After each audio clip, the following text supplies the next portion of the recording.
This episode is brought to you by Google Chrome. You think you know a browser, but Gemini and Chrome? That's new. It can help you with practically anything on the web, like restoring a vintage motorcycle from a 50-page restoration blog, or finally break down that long article you've had open for weeks. Gemini and Chrome is here for it. Ready to make anything online make sense? There's no place like Chrome. Check responses, setup required, compatibility and availability varies, 18+. Whether you're watching your favorite NBA team at the arena, the bar, or hanging at home, grab an ice-cold Michelob Ultra and enjoy every moment of the NBA season. Stock up today and watch your team drop buckets with a bucket full of ice-cold Ultra. Michelob Ultra. Superior light beer. Enjoy responsibly. Copyright 2026 Anheuser-Busch Michelob Ultra. Registered light beer, St. Louis, Missouri. Must be 21 plus to order alcohol. Alcohol available only in select markets.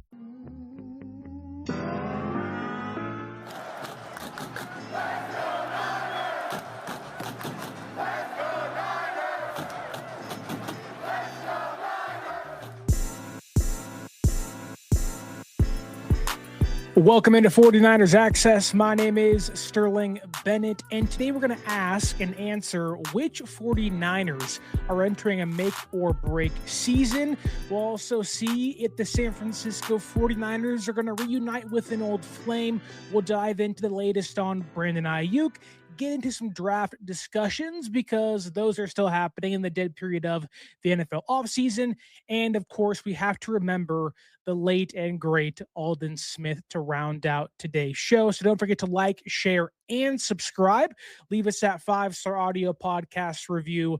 And let's dive in to who I believe are the San Francisco 49ers entering a make or break 2026 NFL season. And I think you have to start with maybe the most important player on this list, that being 2024 first-round draft pick wide receiver out of Florida, Ricky Pearsall.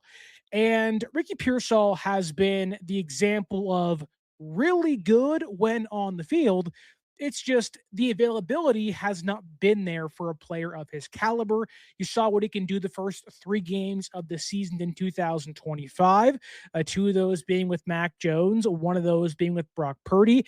He was instrumental in their Week 1 victory against the Seattle Seahawks, but to just put it out there, he had no touchdowns last year.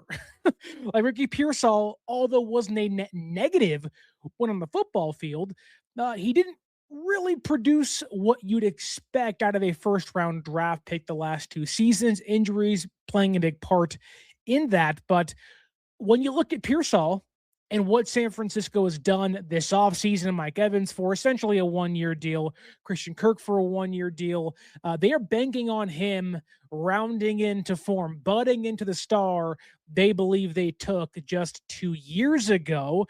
And not to say he's playing for his job in 2027, but he is effectively playing for his 5th-year option this season. If he balls out and they finally get first-round talent and production from Pearsall, they'll see his career trajectory change from what right now is probably closer to bust than not. You'll see him maybe become one of the more underrated wide receivers in the league, but that has to happen through an 18-week schedule, hopefully plus playoffs, and he has to be healthy. You go through the last 2 seasons, Pearsall has shown the ability to get open. He has really good hands. He just gets hurt all the time, whether it's against the Cardinals, the Titans, and trying to play through injuries. He just can't do that now. The good thing about this is the team knows it. It's not like they're going into a season reluctant to maybe be out on Pearsall. Kyle Shanahan challenged him during his end-of-season press conferences when the year wrapped up this past season of like, hey, you got to get healthier. You got to be out there. You got to stay in line because Brock Purdy needs you. This offense needs a player like you in it. So our first make or break season or candidate for this 2026 season is 2024 first-round draft pick Ricky Pearsall. And, you know, there's nobody else like him on the roster. Stribling's not like Pearsall. Robinson's not like Pearsall, like Watkins, Cowling, none of those guys. Some more guys you may find on this list are not like Ricky Pearsall. That's why they need him. They don't have that true Z wide receiver that's a great route runner that can get open in space, make a couple guys miss with his finesse, and it's be what they would like to hope Brandon Aiyuk would have been, albeit Aiyuk is a bigger, faster, stronger wideout.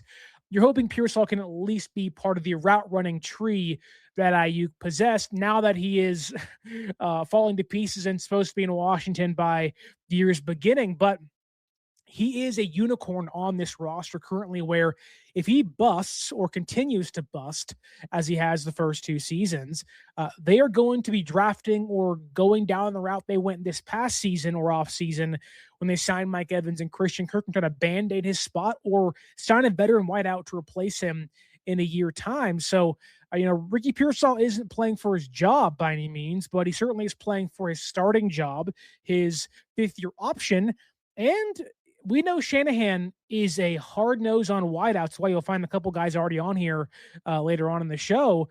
He is one to move off of guys quick. Pearsall hasn't really found himself in the doghouse out of necessity.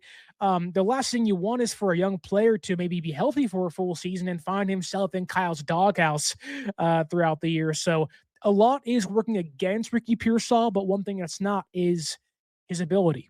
And if that ability can turn into availability, then he'll be in very good hands. But he is our first make or break candidate in 2026. The next one is the 2024 second round draft pick, cornerback Renardo Green. And,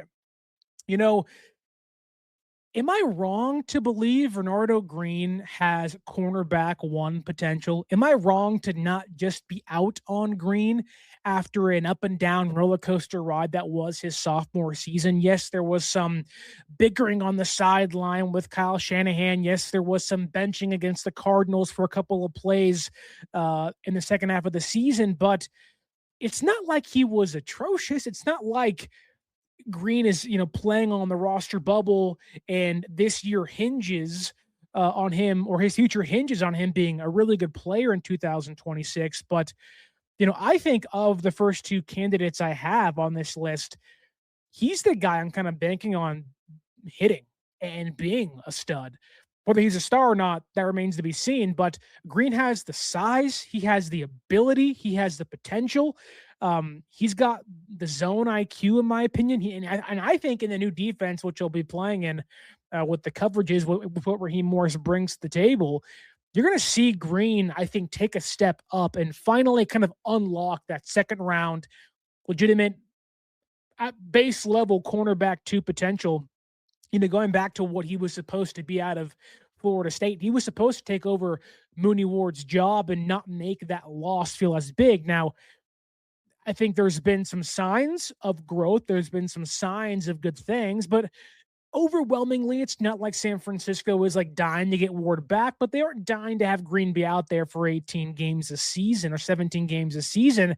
That said, he's only got 2 more years on his contract this year and next season. So theoretically speaking, if you could put together 2 big or good, solid, consistent seasons out of the cornerback spot, Green is effectively playing or starting to play for his next contract in 2026. And I believe Raheem Morris is the defensive coordinator, hopefully with a better pass rush to pair with him that can help Green go from solid, good enough to, wow, that guy may take Lenore's job in a year or 2. And I think he's got a dog in him that Raheem Morris can bring out. I think he'll benefit from the defensive mindset change. But as we know, you got to prove it. But I believe Green is at least leaning towards, in my opinion, more towards the make than he is break of our candidate list thus far. The next one, I think, is a little bit shocking. And I was a little surprised when I wrote him down simply because I said, no way, this early in his career. I have running back Jordan James entering a sophomore season that is make or break. This team has Christian McCaffrey that is cemented as their RB1. Who knows how much longer he'll play? He is an older running back, getting over the hump of 30, a lot of touches last season. The expectation would be, well, then Jordan James becomes a de facto RB2, but they went and drafted Kalen Black with pick 90. in this past year's draft. And so does that mean there's a competition back there? If Jordan James doesn't beat out Kalen Black, or at least as San Francisco is reluctant to play 3 running backs at some point this year, knowing that they don't even like to play 2 of them throughout the season, Jordan James could find himself entering into a year 3 in 2027 with not really much success under his belt, even though there was some injuries last year that cost him a big portion of training camp and OTAs and preseason. He was healthy throughout most of the regular season, couldn't find reps until a playoff game in which he had 6 total carries. You'd like to think that would mean, he'd walk into this year. I believe in Jordan James coming out of Oregon last season. I think he had, 20 touchdowns, I believe, in his final season with the Ducks. All of those are inside the 20-yard line. It's not like I'm out on the guy. I just think from a standpoint of Kyle Shanahan, he is someone who is unafraid to turn over running backs at will. If you can't help me this year, you're not going to help me next year type of guy. You already see that with Isaac Guerendo, who will be the next player on this list of look, it's 2 years and you've been ineffective. The odds you are effective in year 3 go down. I'm hoping James proves me wrong, but also simultaneously right, because I do believe in him and I don't want to see him on lists like this going forward because Kyle, if you don't trust guys behind Christian McCaffrey, nobody's playing. It is up to Jordan James to go out there in OTAs, in training camp, in the preseason, and almost make Kyle Shanahan give him the rock. That becomes tougher with more competition in that room, but sometimes we know the old saying is, pressure creates diamonds, right? Can Jordan James become that 5th round diamond that Shanahan is known to get at the running back position? We also know Kyle is kind of the RB whisperer. He'll find guys at a UDFA. Papa J says here, Jordan James is Jordan Mason. Jordan Mason comes to mind. Elijah Mitchell comes to mind. Guys that you say, he's not going to do much. All of a sudden, these guys get starting caliber contracts, or they go for 1,000 yards, or they make a big impact in some form or fashion. I think Jordan James can do that, but that also is reliant on San Francisco wanting to give other RBs an opportunity, but also Jordan James grabbing onto the brass ring and saying, look, you may have added competition to this room, and I may be in some sort of way behind the 8 ball, but I'm going to fight back, earn my reps, and hopefully earn a spot in this running back rotation, because the one thing it can't do is be year 3 into a contract and you don't really have a spot. People are questioning what you can do at the NFL level, which is what our next player, Isaac Guerendo, is right now. Guerendo was good enough his rookie season. He had vision problems, but there was speed. It was 4.3 speed, electricity. He can make one guy miss on one play and go for 75 yards. He can get a kick return in the preseason. He can be a good receiver for you out of the backfield. On the other hand, the vision's bad. He's not hitting holes. He's too hesitant at times, and he doesn't really possess the decisiveness of a Kyle Shanahan wide zone running back, despite having the tools and traits physically to fit that role in the scheme. But Guerendo, now torn pectoral, didn't play much last year, lost his job on special teams to Brian Robinson, was inactive for a large chunk of last year as well, couldn't find the field, couldn't see the field when he did find the field, and was an overall kind of just dud. If you're Guerendo, you don't have OTAs now. You're not going to have the majority of training camp, which means you may have, if you're lucky, a week or 2 at most of the preseason. I wouldn't be shocked if Guerendo finds himself being on the PUP list to begin the season and never finds his way off of it, and then gets released in 1 year's time, knowing San Francisco, going back to the Jordan James stuff, has James, but also Kalen Black in that running back room. They could value Taylor Jr. over him as a return man on this roster as an RB4, and I think that PTJ may offer more to San Francisco immediately if Guerendo still works his way back from the pectoral tear he had during workouts a couple of weeks ago.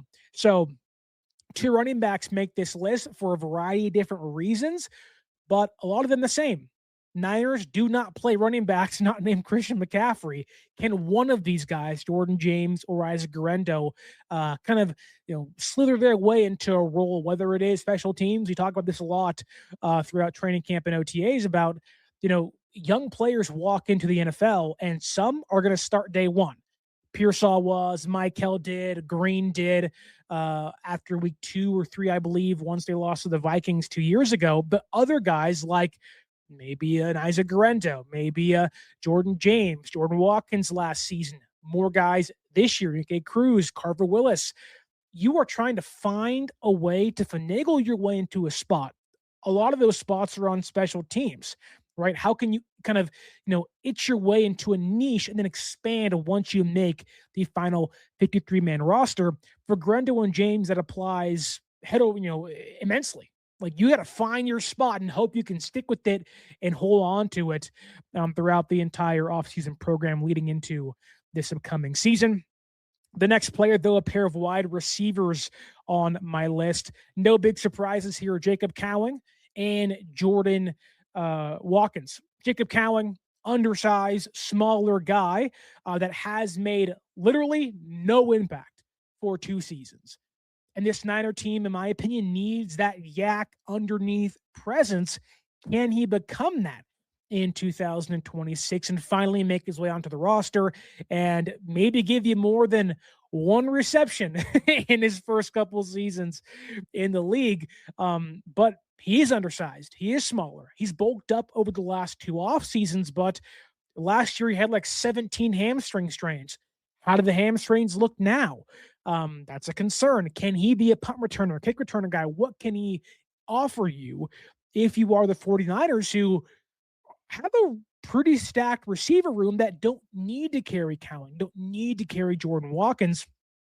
I think Cowing is somebody that, while his skill set is not a necessity, it's more of a luxury to have. Somebody who's smaller, can make guys miss, has some speed, can get open downfield, sit in soft zones, and make guys miss after the catch. He also is somebody who can't really run block for you. He's not somebody who when you hear Kyle Shanahan gush about guys like, oh man, what can this guy do? Like De'Zhaun Jennings and Brandon Aiyuk and Ricky Pearsall and Mike Evans and other guys they've drafted in previous years. Deebo Samuel comes to mind of like, wow, the effort they give, it's going to help us in a multifaceted way. Jacob Cowing probably isn't that kind of player. And Kyle Shanahan often only plays 3 wide receivers. There's a reason why during San Francisco's, top of the NFL run in 2021, 2024 or 3, you were only seeing Aiyuk, Deebo, and De'Zhaun Jennings, rarely seeing somebody else involved in the passing game outside of George Kittle. It's because they don't play guys very often that aren't their top 3. And if you have Mike Evans and Pearsall as your top 2, you signed Christian Kirk. Who's that 4th guy? Is it Cowing? Is it De'Zhaun Stribling? That seems most likely. Okay, so Cowing is your 5th guy at best. What's the role? Do they utilize him in more of the Mecole Hardman Chiefs way? I don't think Shanahan has done that with any of his guys in previous years, kind of finding their skill set and saying, how can I maximize this in my offense? Yes, you had Deebo in the wide back stuff, but Deebo was the receiver 1 for a variety of reasons outside of the wide back stuff. He was a game-changing playmaker.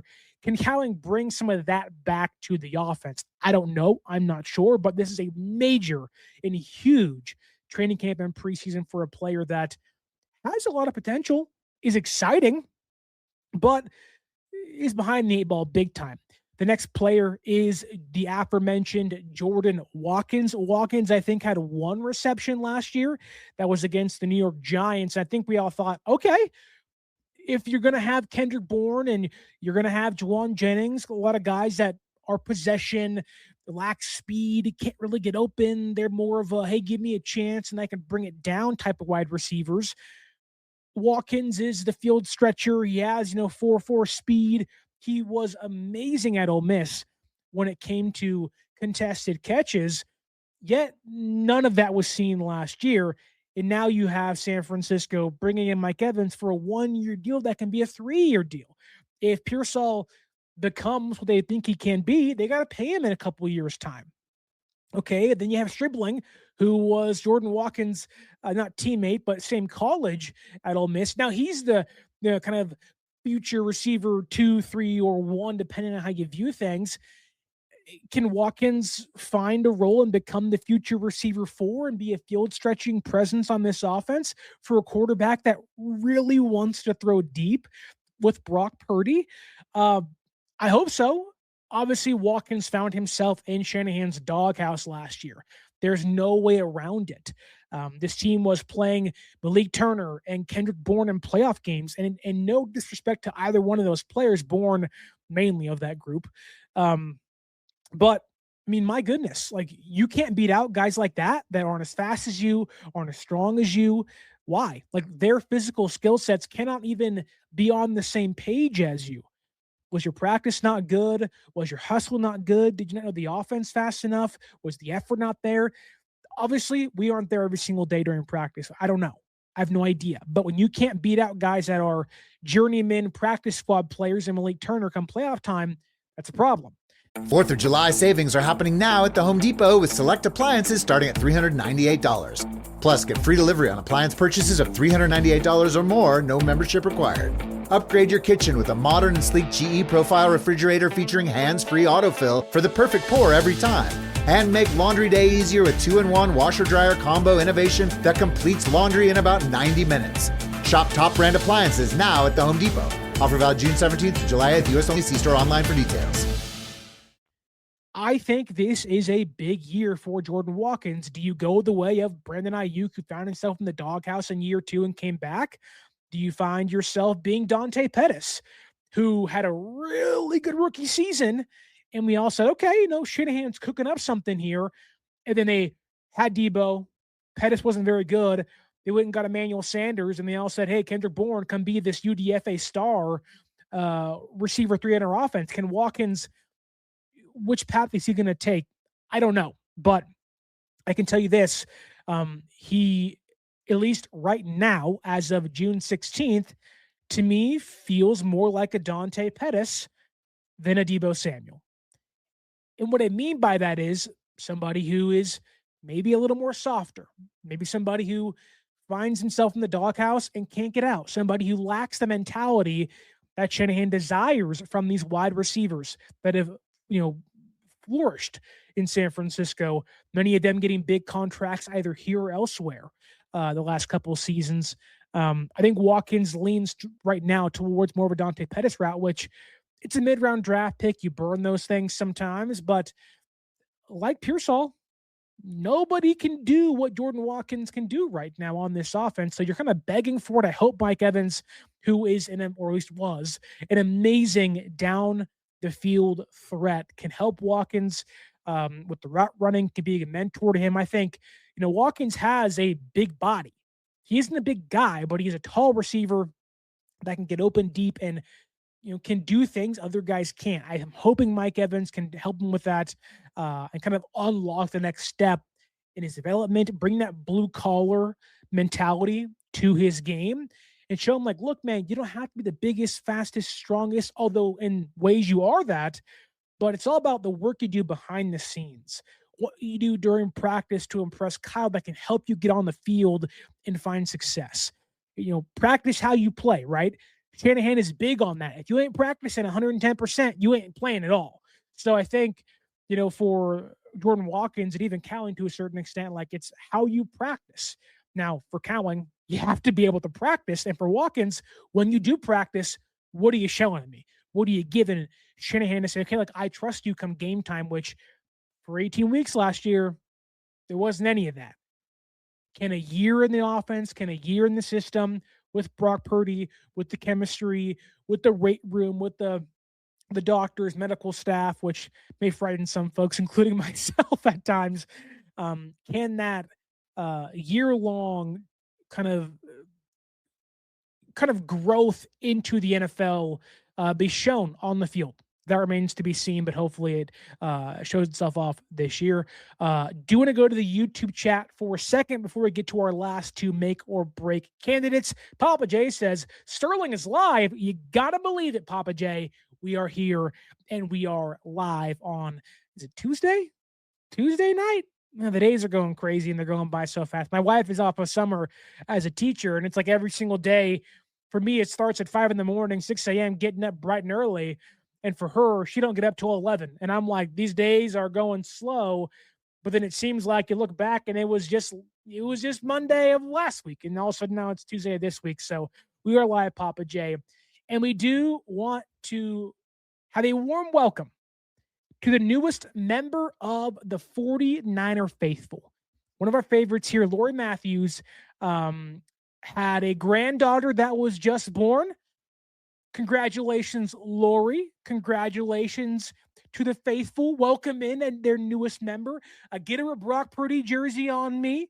Tell her to watch the show and like and subscribe when she's able to. But I will tell you this, as Toy Story 5 says, you gotta get them kids off the screen and get them outside and have some fun.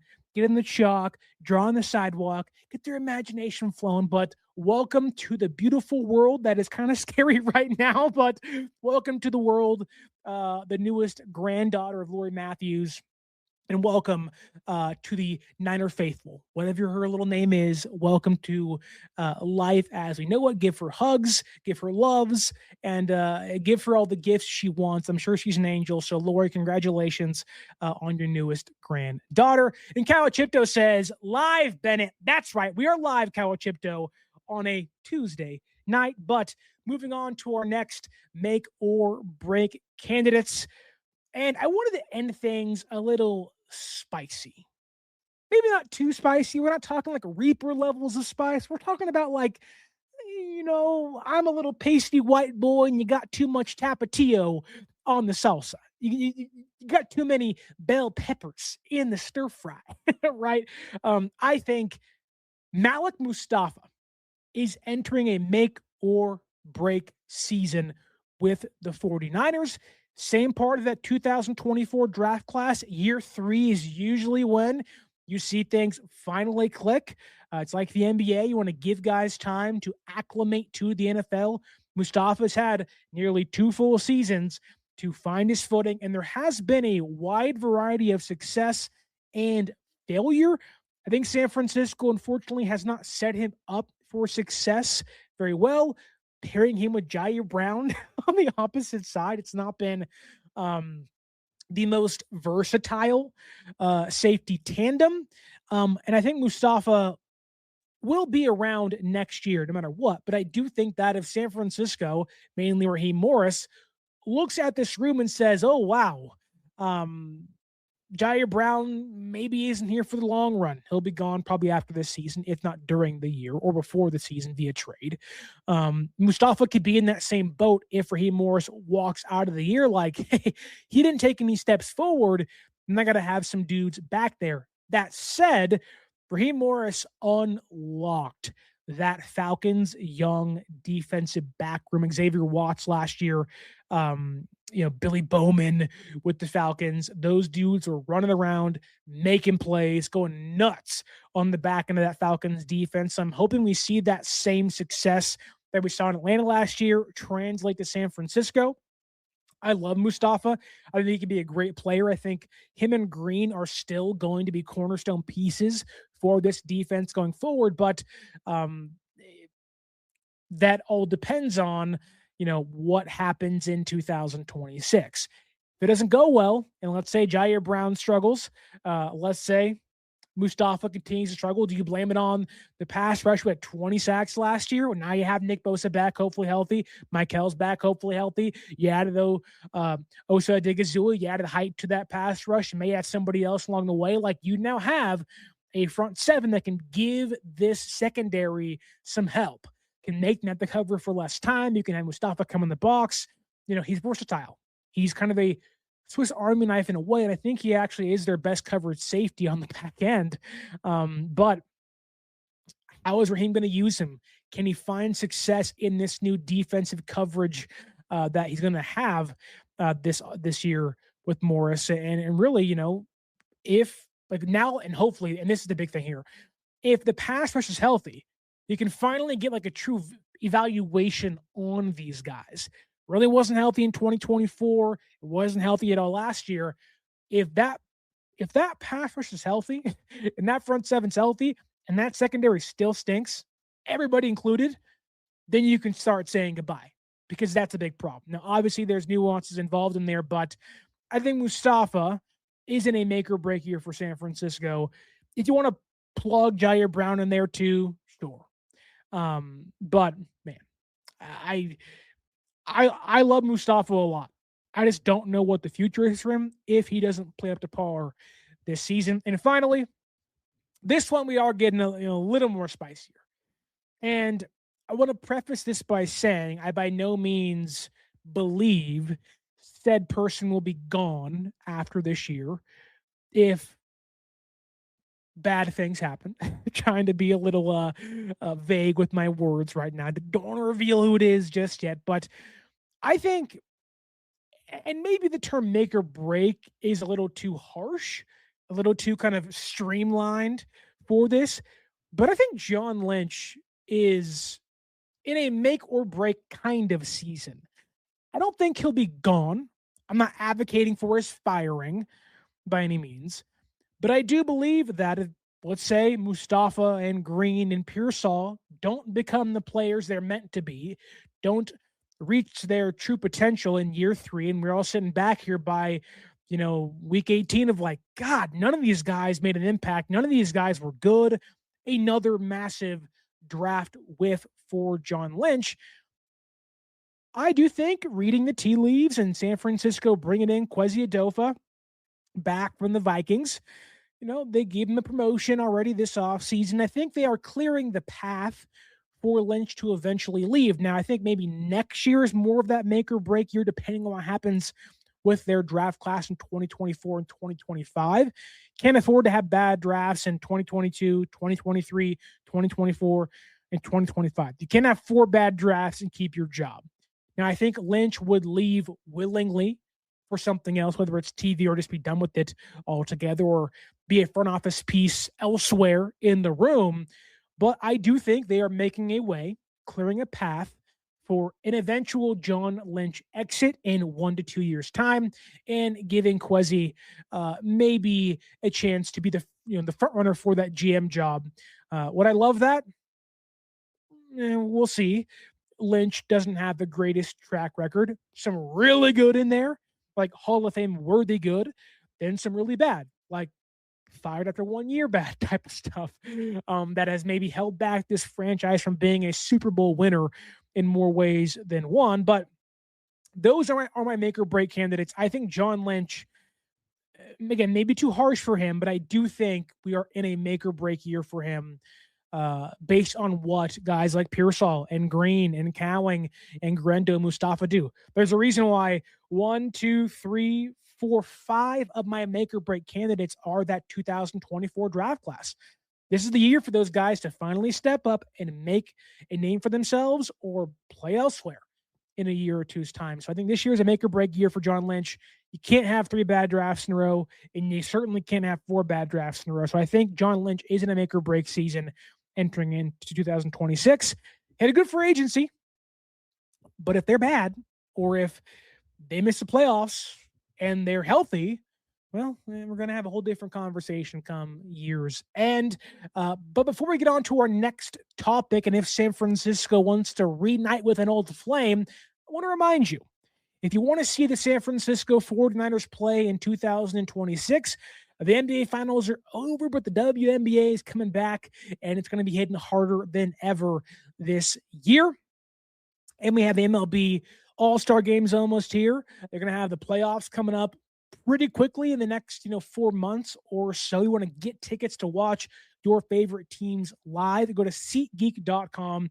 You can save yourself $20 off your first purchase by using promo code 49ers Access, 49 ERSACCESS at SeatGeek.com. And again, save yourself $20 off your first purchase. Okay. A lot has been made of the Niners needing to add another pass rusher, somebody to kind of round out the defensive line, be the cherry on top of the cake, the pie, if you will, the ice cream, the hot fudge sundae. God, I'm getting hungry already. Woo-hoo. It's hot out here, and ice cream sounds really good right now. But the Niners need one kind of solidifying piece to the front seven of their defense. You'll hear names like Joey Bosa. I've often tossed out Alex Highsmith. You'll hear someone say, F it, go get Max Crosby. Cam Jordan just signed back with the Saints today. He's off the board. Some would even say Jadeveon Clowney. However, we know Kyle Shanahan and John Lynch often have an affinity of bringing back players they love. They like to utilize and not manipulate, but lean back on their old relationships. And there's one player out there that might be on the chopping block if things don't go well for him during training camp.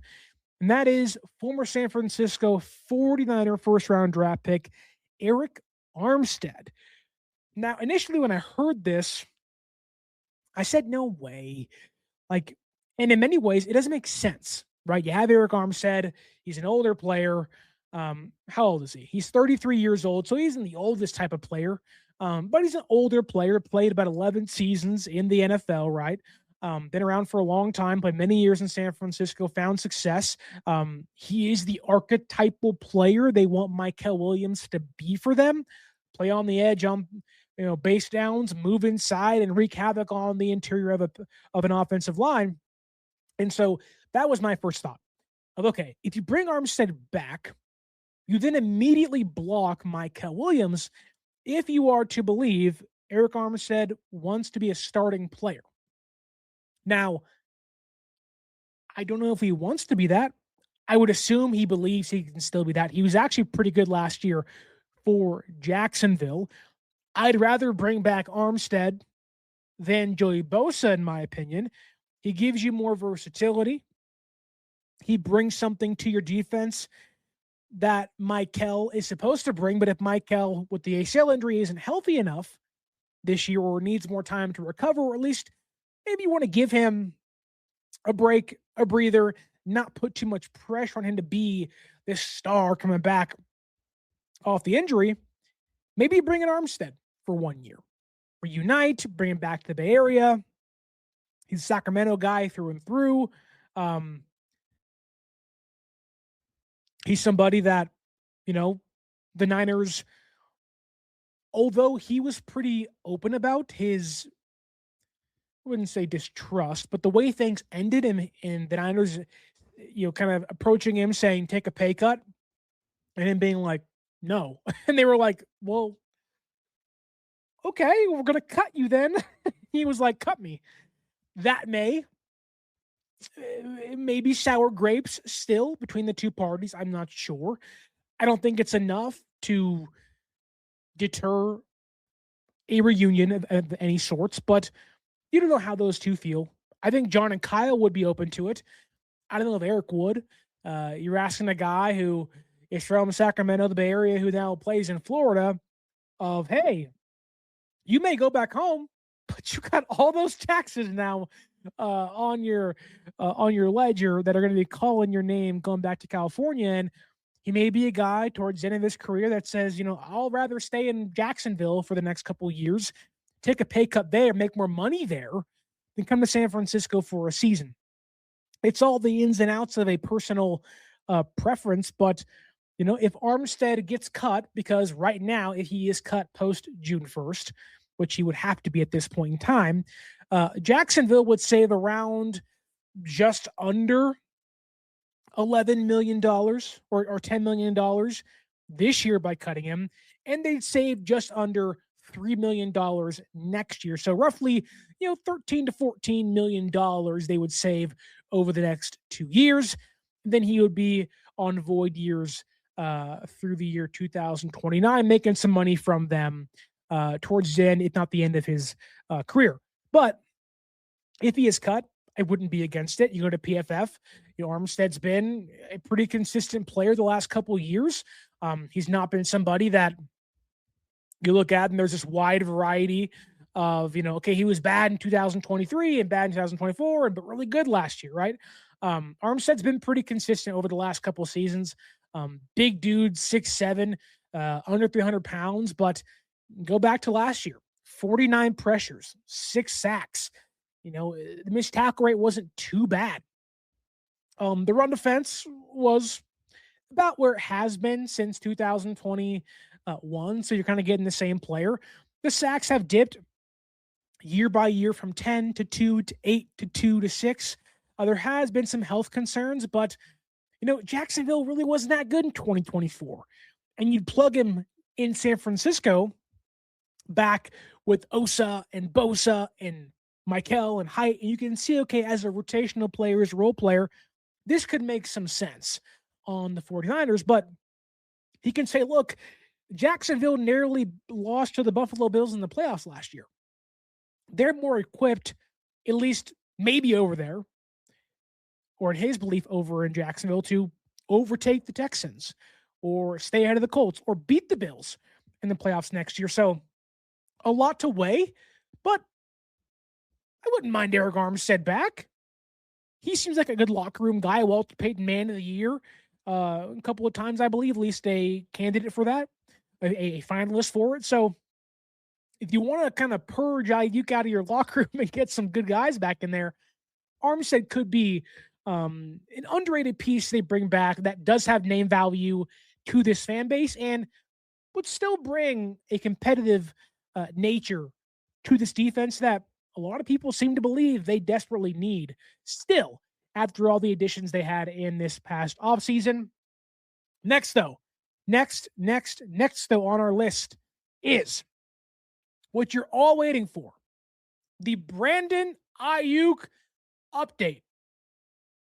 Silence, because nobody cares. You have one new message. Translating. Disney and Pixar's Hoppers is now available on Disney+. You could say that again. Critics are calling it Pixar's funniest movie ever and a wildly entertaining ride. Blizzard Potato. It's certified fresh and verified hot. Now we party. This is incredible! Wow, I am clearing the rest of the day. Disney and Pixar's Hoppers, now available on Disney+. Rated PG. I'm going to keep this very brief and short because it seems like people are just toting Brandon Aiyuk's name out there just to make a headline, to get a headline, to, get clicks, to get shares and views and whatnot, whatever it may be. Because nothing is happening. He's still posting on social media. He's still making it seem like he's ready to go, be a Washington Commander, but reality would say that as of now, it's not going to happen. But as he continues to do whatever he's doing on social media, making himself look bad, we got this from Jason LaCanfora, which should already be sounding the alarms in your head. Whether it's the Patrick, woo, or legitimate pound the alarm, DEFCON 1, Jason LaCanfora. The report says this. According to multiple league sources, the Niners are, quote unquote, finally prepared to move on from Brandon Aiyuk. The expectation is that Aiyuk will be released before the start of training camp. Okay. I went and I think I liked the post because I wanted to see what the actual article said because I don't trust anything Jason LaCanfora puts out there. There have been entire websites dedicated to all the incorrect reports he has said. Since his days at CBS Sports, he's been fired in multiple places. Recently, he was fired from radio, which probably isn't due to his incorrect reporting, but the point is, he's really bad at what he wants to be really good at.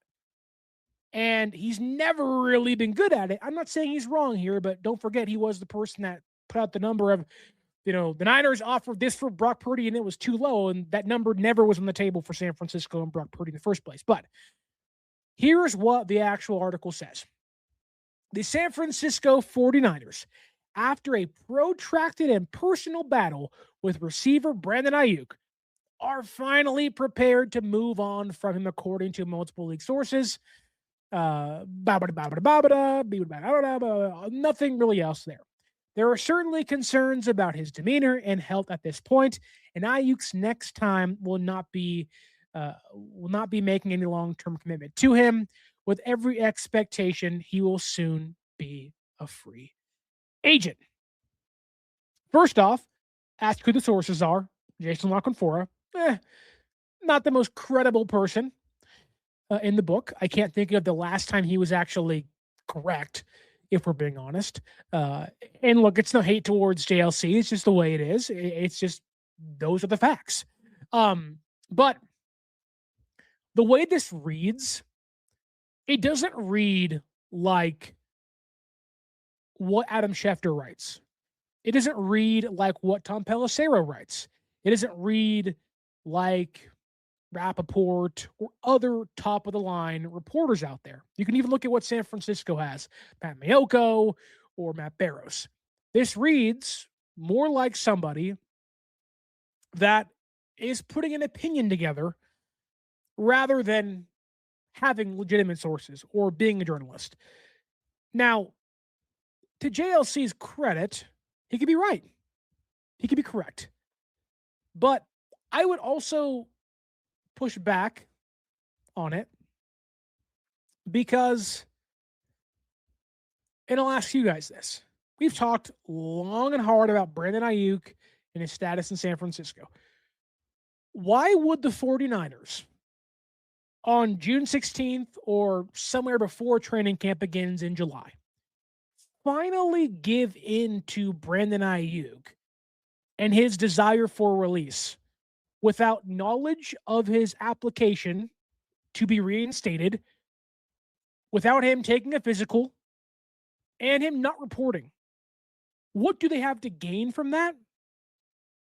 Why would they all of a sudden be like, yep, now's the time to cut him, when you are 15 days past June 1st, you are past your OTA part, you have canceled training camp, and now you're just waiting around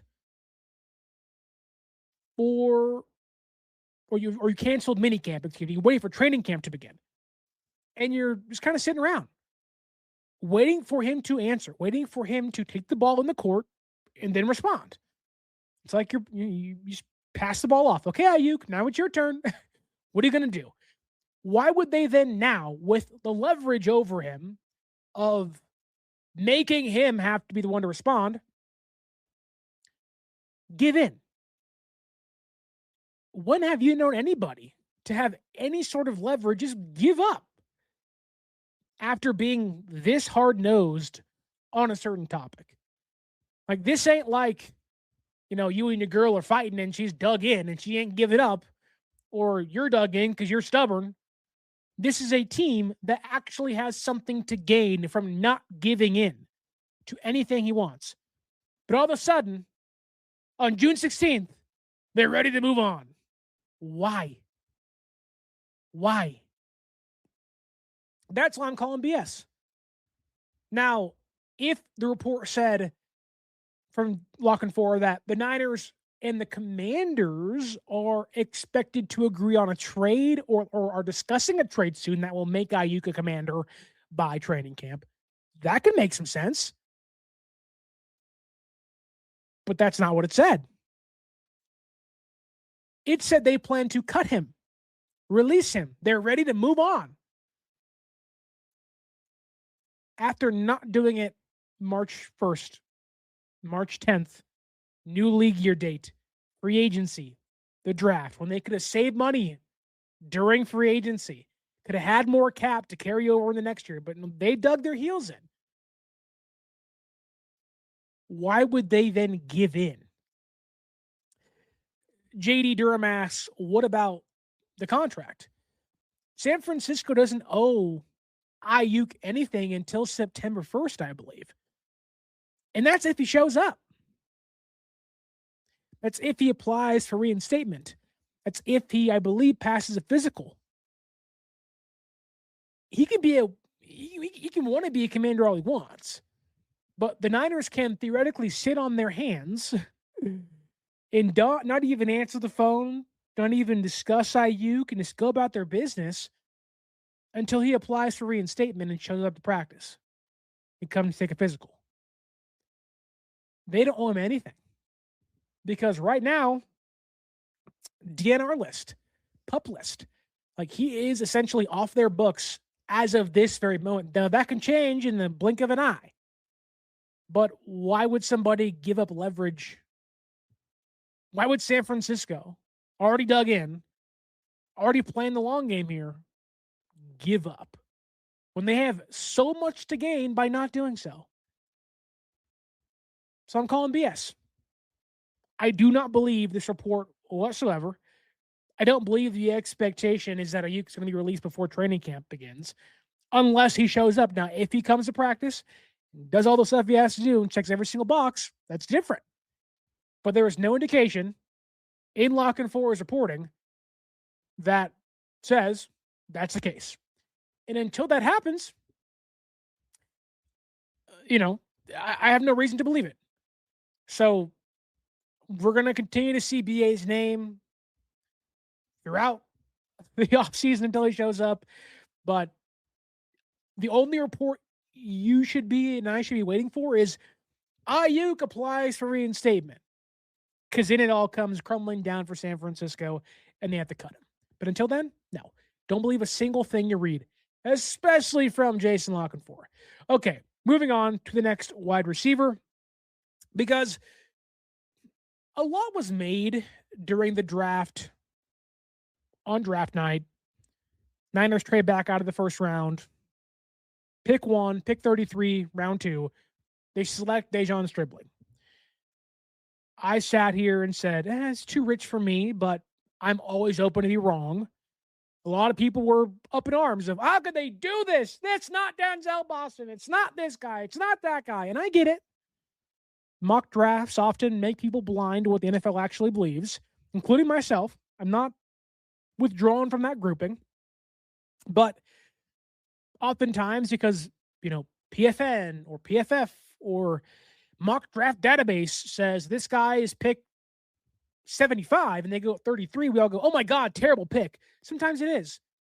Looking at you, Jacksonville, and Workershire, whatever his name is, tight end they took in like round 2 out of nowhere, who's a blocker only. But even that can work out for them. You just got to be open to maybe NFL teams know more and sometimes they know less, right? But the consensus takeaway was it was too early for a player like De'Zhaun Stribling. You could have had him at pick 58. You could have had him at pick 75. You could have had him at pick 90, right? That was a lot of the discussion happening. And Shanahan was kind of open about, like, we liked him a lot, thought he was our guy. And there are reports that came out that, he probably would have gone in the 40s or 50s. So around San Francisco's next draft pick. But there was belief amongst NFL circles that Stribling was going to go higher than mock draft, that mock drafts indicated. But ESPN wrote an article today. And they wrote this about the De'Zhaun Stribling pick. And I'll put it on screen for you here so you can read it with me. Follow along now, class. Popcorn reading. Used to hate that stuff. Don't pick me. I don't want to read. I'm not paying attention. Okay. Let's zoom it in here if we can. Real close. Okay, here we go. They said this. Oh, move myself to the corner. Sorry. Wrong corner. Here we go. They said, many evaluators liked this pickup at number 33, though it was questioned by fans and media members at the time as one of April's biggest surprises. Stribling was a late riser in the process, and the wide receiver is considered the ideal fit for Kyle Shanahan's offense. He was going within the first 5 to 10 picks in the second round. One NFC executive said, this was not a reach at all. He can really play. I'll read it again for the folks that are hard of hearing in the back. He was going within the first 5 picks or 10 picks in the second round. 33 to 43. Niners said, we ain't going to risk him not being there at 58. We're going to take him now. San Francisco could be dead wrong. But now we can no longer say he would have been there at their next pick. It was a reach. Stribling could suck. But he would have gone in the next 10 picks anyways. Stribling could be great. We could sit here and say, wow, what did Kyle see? Jesus, this guy's great. You could hear Greg Papa. Instead of saying, Aiyuk is on fire. God, I hated that thing. He may say, welcome to the Strib Club whenever he scores a touchdown. Or they prefer Strib City. I think Strib Club is better. They can be adult for a second, right? But now we can no longer say he was a reach. And this is why when you do a billion mock drafts and you get the number next to the player ingrained in your head of, oh, I'm going to cheese it and get an A+ grade because PFF says so. Those guys are just as wrong as I am, as you are. Sometimes as teams are. However, the NFL draft is nuanced. It comes down to scheme and fit and what a team needs that night. It comes down to how good the class is at a certain position. And more importantly so, let's say San Francisco did have Stribling as a pick 58 on their board. But all of a sudden, okay, well then Jacksonville likes him. Okay, well the Rams like him. Seattle likes him, and the Panthers want him, and the Browns like him a lot too, and Philadelphia is on his heels, and oh my God, then you hear people start talking and chit-chatting, and all of a sudden, players go from 70 to 50 to 30 because they realize, okay, a lot of people like him. It's just supply and demand. You'll pay more if there's less out there. There's not many X-wide receivers in this draft class. Stribling is one of them. That is a lot faster than Denzel Boston. Maybe isn't as good at certain things as Boston is, but fits more of that yak underneath guy, can make a dude miss and has 4.3, 4.4 speed. Boston don't have that. Malachi Fields don't have that. In fact, I believe there was only 3 X-wide receivers left the minute San Francisco's on the board at pick 33. Stribling, Boston, and Fields. Unless I'm forgetting somebody. And so you got to pick one of them. You need one of them. And Stribling fits the bill more now. Again, he could suck. But the reach discussion, it's Jover. It's Jover. Got to end it. To end today's show, I wanted to... I'm kind of sad. This past week we got some pretty bad news in the community of Niner fans and the faithful. We lost Aldon Smith. And I didn't want to post immediately. I didn't want to be one of those people that want to capitalize off somebody else's, passing. It sucks. It sucks. He was 36 years old. I'll be 30 this year. He's somebody, if you're older in the chat or you listen, you're older. Maybe you saw a young man that had the entire world in front of him. But I was 14, I believe, when they picked him. And man, it was like something I had never seen before in San Francisco. I didn't get to see 5 Super Bowls. I didn't get to watch Charles Haley. I didn't get to watch a lot of the other Niner greats play. I got the tail end of Bryant Young. I got like a season of Julian Peterson I remember, but even then, wasn't amazing. Then Harbaugh comes in and they get Aldon Smith. Year 1, his first draft. And it was like a cannonball. That dude came out on fire. He was electric. He was a game-changing talent that they took a chance on, and on the field, it worked tremendously. You can go back and watch highlights. I think he was the fastest player to 30 sacks since Reggie White. Like, the dude was built for the NFL. He was, if he kept his nose clean, headed to the Hall of Fame. Like, that was the kind of path he was on. Like, this dude was going to wear a gold jacket at some point in time. And, you know, like life happens, we all deal with certain things, and his were very public and pretty bad. And, you know, it sucked to watch from a fan standpoint, a young player throw his career away. It sucked to watch a young man that was living the dream of almost every young man in the country that loves football throw it away. But then it was awesome to watch him fight back with the Raiders and the Cowboys and make a return and look pretty good doing it with the Dallas Cowboys. And it was short-lived and didn't last long, but you didn't hear from Aldon Smith for a long time. You just didn't hear about him at all. And you hoped he was okay. He was always one of San Francisco's biggest what-ifs. And, you know, when guys retire, especially as you get older and more mature,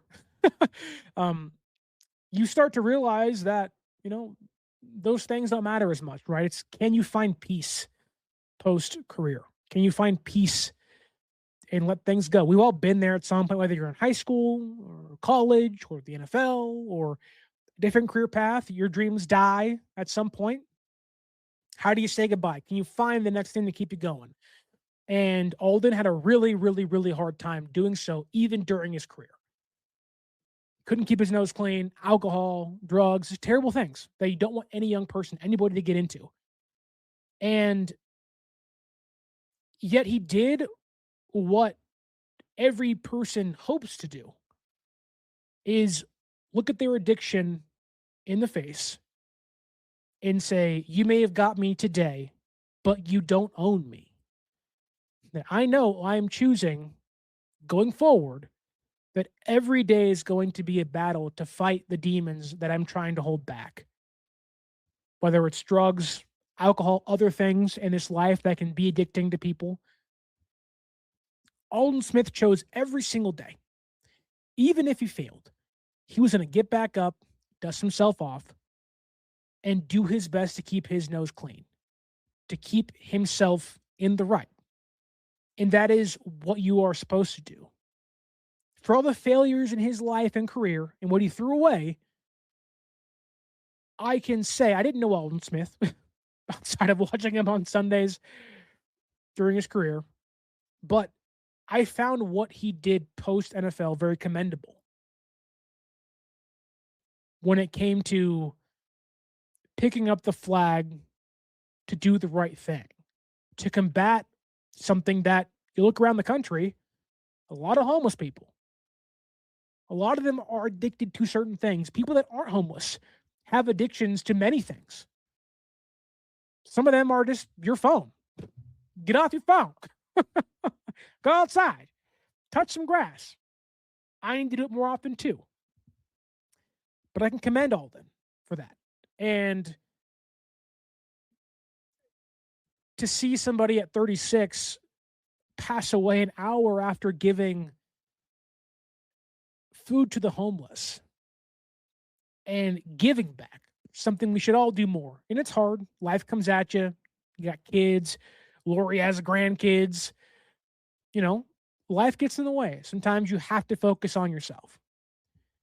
But seeing the news of Aldon Smith passing away, as I have gotten older and seen people my age, younger than me, slightly older than me pass away for a variety of reasons. Oliver Tree passed away in a helicopter crash this past weekend. I loved Oliver Tree, the music artist. I loved Aldon Smith, the football player. But more importantly, Aldon Smith, the person, is who I was rooting for to beat the addiction, to beat the things that he viewed as the adversaries in his life, the things that held him back. And you can piss away your career, but you can't piss away your life. That's the one thing we shouldn't be letting people do. You can piss away a job, you could throw away a relationship, but you got a life to live. And I don't know why or how Aldon Smith died, but he seemed like a guy from the outside looking in that decided, I'm not going to piss my life away. I'm not going to let the drugs, the alcohol get to me and beat me and be victorious over me. I'm going to push back and become the best person I can be to mend relationships. He was just at the Niners facility 2 weeks ago talking to these rookies. He was just there talking to Stribling and Kalen Black and all these young dudes trying to be a role model. Now, many of that could have been what not to do, but I'm sure a lot of that is, the pitfalls of being an NFL player. And if you can learn the drawbacks and then try to teach the next generation of this is what held me back, don't let it do it to you.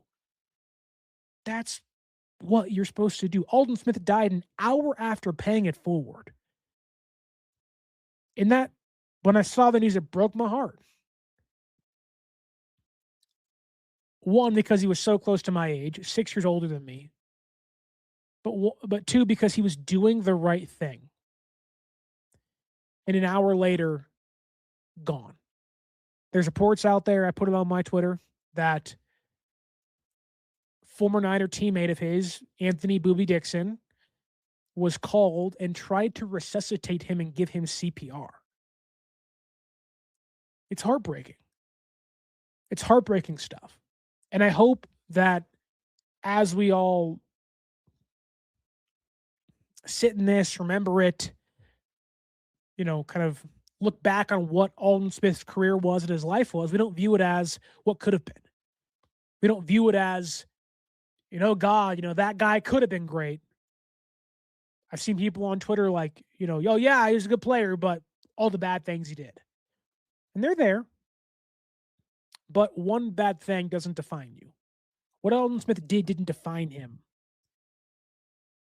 And I'm hoping that as we look back at the 36-year-old man that lost his life for whatever reason, in a tragic way, after doing what you and I probably should do more of, giving back to those that don't have much, that we can say, wow, he isn't a story of the pitfalls of the NFL. He isn't a story of what ifs and what could have been. He isn't someone that fell and couldn't pick himself back up. I hope that we can look at Aldon Smith and say, wow, he is a story of triumphs over addiction, triumphs over the negatives in life, the demons that we all have. We all got them. Every single one of us have them. But Aldon Smith, to me, I'm choosing to view him not as a question mark, a box score on NFL's, stat sheet that says, oh, he played for 4 seasons, then he was gone for a couple, then he came back. What happened? I'm choosing to view him as a guy that had a really good career, got in some trouble, but chose to be a positive light in a world that probably needs more of it, and not let the negative things define him. So I know it's kind of sad and somber to end the show, but I'm sad. I'm really sad Aldon Smith is not here anymore. I didn't know him. Never got to meet him in person. Maybe you did. But I'm sad because the young man's not here after doing what everyone should be doing. Taking the step forward to turn their life around. Do the right thing. Pay it forward and give it back. Like, the dude lost everything and still is out there doing what it takes to give it back. And that to me is commendable. And I don't mean to bring it down on a Tuesday, Wednesday night, but I want to remember Aldon Smith in a positive outlook. Because, God, he was a great football player.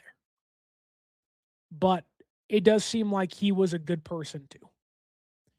And he was supposed to live far beyond 36 years old. And I'm hoping Aldon, wherever he's at, is in peace and is terrorizing quarterbacks on a football field somewhere. Hopefully it'll be, hopefully it's someone dressed in the Packers jersey, because God, he was good at doing that too. Taking care of the Packers for the Niners. But yeah, so RIP Aldon Smith. Like, this one affects me more than other ones have. You know, I didn't get to watch Dwight Clark play, and that affects my dad in a certain way and affects older fans a certain way. This one affects me, I think, that way. Where, yeah, he didn't win Super Bowls, he didn't do this and that, and, you know, he didn't live till he was older. But the death of Aldon Smith, it sucks. Really, really, really sucks. You can watch the highlights. They're incredible. Whether he's a Niner, a Raider, or a Cowboy, they're incredible to watch. But I hope, in a weird way, you remember Aldon Smith for the last thing he ever did. Giving pizzas to the homeless. And doing what you and I and everybody else should probably be doing more of, and taking care of those around us that don't have much. Even if we have little. You know, we're all in this together in some capacity, even though it doesn't seem like that sometimes. Take care of your fellow man and woman and baby. Because that's what Aldon Smith did in his last act of kindness. So I'll leave you with that. I'm not going to pitch anything to you. Enjoy the rest of your week. Hopefully I'll talk to you guys soon.